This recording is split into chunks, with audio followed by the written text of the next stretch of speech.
dessa divisão, tendo em vista esses conceitos que nós estamos colocando. Né?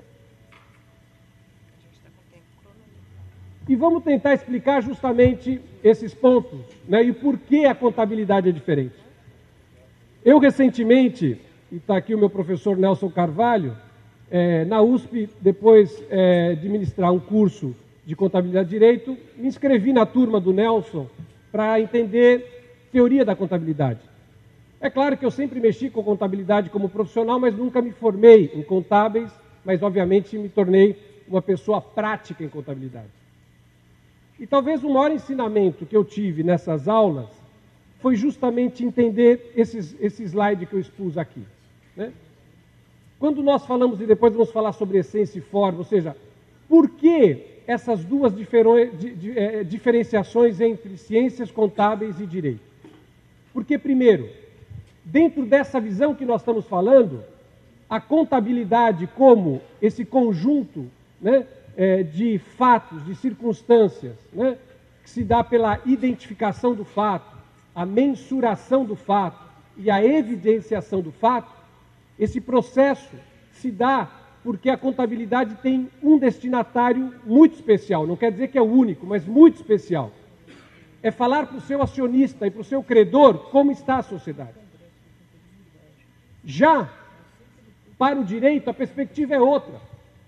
Às vezes, a contabilidade tem por função diferente dessa do acionista e do credor. Eu tenho que avisar, eventualmente, o destinatário é a autoridade tributária. Outras vezes, o destinatário é a CVM, que quer estipular regras absolutamente regulatórias.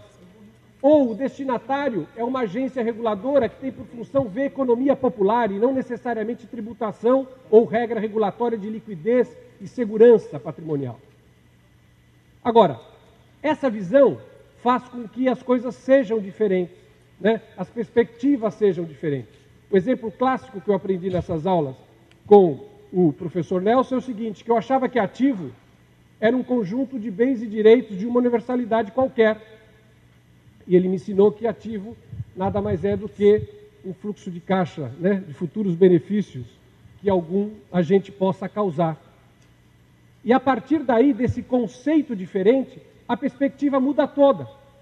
Ou seja, a partir do conceito de ativo para a contabilidade, que é diferente do direito, muda a perspectiva de ver as coisas e, portanto, ao destinatário que eu quero atingir. Exemplo que ficou muito claro para mim, e venho dizendo em algumas palestras, é justamente isso. Para o direito, se eu compro um imóvel que é tombado pelo patrimônio público, para mim aquilo é um conjunto de bens e direitos que eu comprei, não sei, por R$1 milhão numa certa data. Mas para a contabilidade, depois que ele for tombado e não serve mais para nada, ele não é nada, ele é zero. Na medida em que ele não pode se traduzir em benefícios futuros ou fluxo de caixa futuro que traga algum resultado para a companhia. Evidente, eu como pessoa da área do direito, sei que aquilo é um bem que eu comprei com escritura, que teve custo e que, portanto, é da minha propriedade. Mas, sob o ponto de vista do acionista e do credor, o que serve um bem tombado que não serve para nada, a não ser dar despesas, às vezes? São perspectivas diferentes, são visões diferentes. Daí porque não há conflito entre as duas ciências. Desde que entendido que a perspectiva, o raciocínio que eu tenho para cada uma delas é diferente. Bem, dentro dessa visão, então, qual é o grande problema? Se nós temos as ciências contábeis que têm um destinatário e conceitos próprios, se eu tenho direito que pode ter múltiplos destinatários e conceitos próprios, como que eu uniformizo essas duas visões? Principalmente quando eu estou falando de tributação. Eu diria, esse corredor é o gap. Aqui todo mundo da contabilidade, aqui todo mundo do direito. Como que eu uniformizo isso para que não haja interpretação distinta ou equivocada? Esse é um grande trabalho legislativo. É um grande trabalho que hoje o governo tem, e mais do que isso, as autoridades que julgam processos administrativos, e talvez isso a doutora Marialbe vai expor um pouquinho mais, serão os grandes responsáveis de dizer isso. Vamos tentar raciocinar um pouco sobre isso. Porque hoje, em matéria tributária, existe uma corrente muito forte de não considerar os planejamentos tributários como lícitos, basicamente dando uma grande ênfase ao que se chama essência e não forma. E a pergunta vem, será que essência e forma para o direito é a mesma coisa do que essência e forma para a contabilidade? Mais do que isso, o que se diz hoje nos corredores da área do direito é que, na verdade, a nova contabilidade é dedo duro do planejamento. Olha, que é a essência, né? Não é a forma. Na palestra de hoje, eu vi o professor Nelson justamente falar da questão dos aviões da TAM, e eu conhecia o comentário um pouquinho mudado. É claro que tudo vai mudando de palestra a palestra. O que eu escutava era o seguinte, que agora o professor Eliseu Martins, ele está muito mais tranquilo de andar nos aviões da TAM, porque quando ele abre o balanço, ele os vê lá no ativo, e antes ele não os via. Né? Eu sei que a piada já rodou, agora já é diferente, lá era o Nelson, não sei, enfim, variações sobre o mesmo tema. Né? Mas, ou seja, é uma outra perspectiva. Qual a razão, claramente, do arrendamento hoje ser um ativo para o contabilista, para o acionista, para o credor? Porque esse é um agente que vai trazer benefícios futuros, fluxo de caixa futuro. Né? Vai trazer o quê? Venda de passagens, dinheiro para a companhia. Para o jurista, eu estou devendo, aquilo não é meu. Aquilo é um bem arrendado, está no meu passivo, no meu exigível. São perspectivas diferentes. O contador está dizendo, acionista, se você tem esse bem e assume o risco e ele vai te trazer benefícios futuros, isso é um ativo para você. O direito está dizendo, você comprou? Não. Você está devendo uma nota promissória? Estou. Então isso aqui é um exigível ser um passivo. São perspectivas diferentes. Daí porque, para o contabilista, ele vai depreciar algo que ele não tem a propriedade, estrito sensu, mas ele tem a disponibilidade, o usufruendo, né, de poder gozar daquele bem. Para o direito, não. Eu tenho algo, eu tenho que pagar isso, não é meu ainda. São visões distintas. E daí que surgem todos os conceitos diferentes. E é óbvio, essência e forma na contabilidade não é a mesma coisa que essência e forma no direito. Essência e forma na contabilidade é justamente isso. É buscar o núcleo econômico, a razão econômica daquela operação, e nós vamos ver algumas operações hoje contestáveis. Já no direito é diferente. Por quê? Porque para um ele vê o credor e o acionista. Para outro, ele pode ver a autoridade tributária, ele pode ver o Banco Central, ele pode ver uma ANS, que é uma entidade que vai ver economia popular na saúde, ele vai ver o Estado, né, como ente que tem preocupações diferentes do acionista e do credor. E dentro dessa realidade, portanto, é que surgem alguns exemplos. E eu só vou, dentro dos meus estritos 25 minutos, tenho mais 7 minutos, justamente para falar e dar claramente o que nós estamos falando e são esses gaps que nós vamos ter.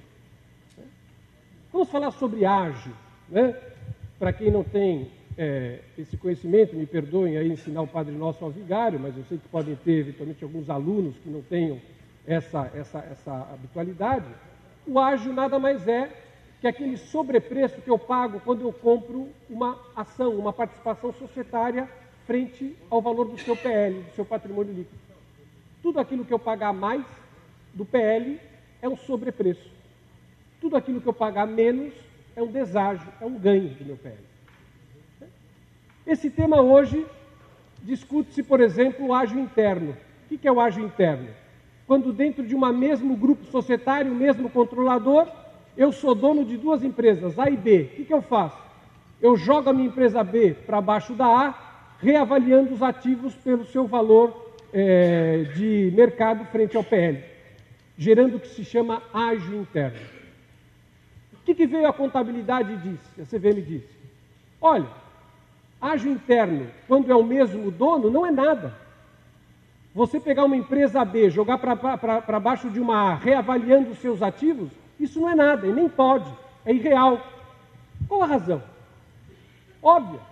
Se nós pensarmos que o destinatário é o acionista ou é o credor, pergunta, nessa operação o acionista ficou mais rico? Já não era dele? Ele já não sabia que a empresa A e a empresa B era dele mesmo? O credor ficou mais líquido?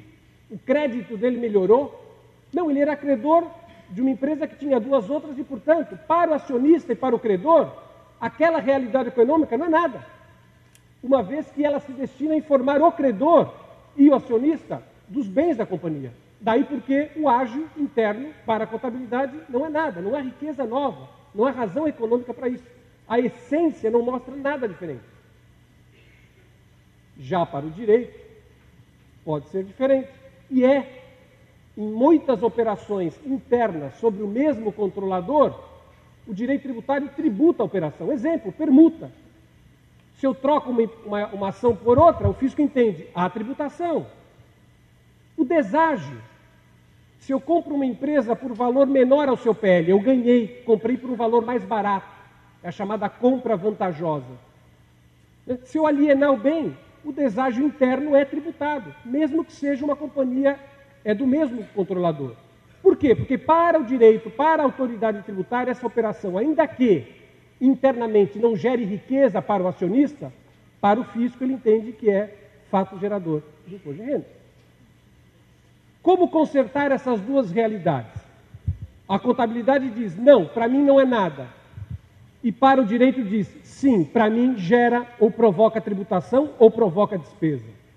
São esses gaps que hoje nós estamos vendo, por exemplo, autuações bilionárias no Conselho de Contribuintes, atual CARF, né, com decisões, obviamente, tentando fazer essa diferença. Olha, no caso interno, para a contabilidade não tem, mas e para o direito, será que tem?